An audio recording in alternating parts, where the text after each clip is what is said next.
Hey guys, what is up, and welcome back to 8 Ball Sports. And as you can tell by the title of the video, I'm going to be saying my top 10 third basemen going into the 2017 season. MLB Network just did the thing where they named their top 10 players heading into the next year, and I've taken their list and I've looked at their list, and I agree with most of their third basemen. I actually have the same top 10 as they have. Didn't add anyone, but I did rearrange them a little bit. They had Chris Bryant number one. Chris Bryant's not number one on mine. I'm going to tell you that. He is number two, so don't act like I put him that far down. I know he won MVP last year, but as I'll give my reasoning for why I think this guy could be number one. So we're just gonna start right off the bat here. Number 10, Evan Longoria. Longoria is getting older. He had a pretty good season, kind of a bounce back after a couple dull seasons in the past couple years. But he had a pretty good season last year. But he continues to his age is getting up there, and there's going to be a point in where he falls off, and I think this could be the year, but he still deserves to be in the top 10 third baseman list. Number 9, Jake Lamb. Now, this guy is young. He's on the rise. I had a pretty good season last year. I think he's going to continue to do better and could possibly be like a top 7 next year if he can just improve in a few different places of his game.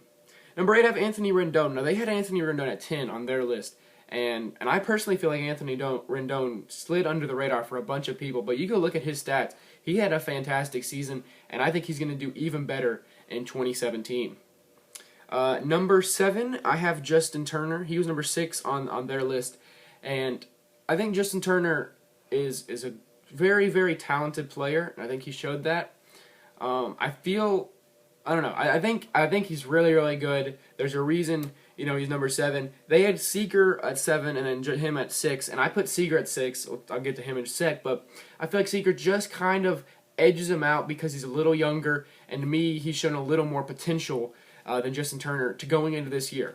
Because you have to remember, this isn't based on last year. This is top 10 third baseman going into next year. And I think that Kyle Seager is going to continue to make improvements, while Justin Turner, I think, is at his peak. That's just my opinion, though. So number 6, Kyle Seager, I think he's just going to continue to improve as he has pretty much throughout his career up until now. I think he'll continue. I don't think he's hit his peak yet in his career. Number 5, the veteran Adrian Beltre. They had him number 5 as well. And I agreed with that position. He's old, but he still deserves to be there. Great season. Sorry if you can hear my dog barking in the back. I had a great season last year. I definitely think age is probably going to start playing in a factor a little bit, although he could be like Big Papi and have a pretty good season even when he's old. But I think he, coming in at number 5 is a reasonable place for him. At number 4, this one, so top 4 are definitely going to be a little controversial. They had Nolan Arenado at top 4, and I have Josh Donaldson. I know he won the MVP, I believe it was last year. Not this past year, but the year before. Yeah, I think he did. But last year, he just did not have a fantastic season in my eyes. And the people I put above him, which if you know who MLB Network, who else they had on their list, then you're going to know who I put above him. I just feel like Josh Donaldson went down a step last year, was not in the final MVP voting. And I feel like these top 3 guys are still young and are going to continue to improve into the 2017 season, which I'll say it again, it's not based on last year's stats, because Josh Donaldson was probably above Nolan Arenado based on last year's stats. But this is going into 2017, and I think Nolan Arenado, I think it's about, a little bit, Josh Donaldson, say the top one, and Nolan Arenado's here. I think Nolan Arenado is going to take the step up in 2017, and that's why I have him at the number 3 spot. His defensive game is so strong. He's the second strongest third base defender, I think, in the game, behind only one person who is still yet to be named. And his hitting game just continues to improve. He's got the power. We've seen the power. And I think he definitely deserves to be a top 3 third baseman in the major leagues. Number 2, I mentioned it early, but I have Chris Bryant at number 2. I know if you're a Cubs fan, that's probably going to get a little controversial. It's not just because I'm a Cardinals fan, so please don't take that. I love Chris Bryant. I saw him play in real life. He's really, really talented. Now, if you don't know who my number 1 is, it's Manny Machado. Machado is still so young. He's shown that he is, I think he played the most games out of any player. I think he was the only player to play 162 games. I don't know if it was this past year, but the year before. He's shown that he's not going to get hurt, even though at the beginning of his career that was kind of the concern around him. He is the best defensive third baseman in the major leagues right now. And I think his hitting is close enough to Chris Bryant's that the defensive skill puts him over. Like, hitting, Chris Bryant is a little bit above Manny Machado. But fielding, I think Manny Machado is a ways above Chris Bryant. That's just at third base. Obviously, Chris Bryant is kind of a utility player. He can play a lot of different positions. And that's definitely going to help him.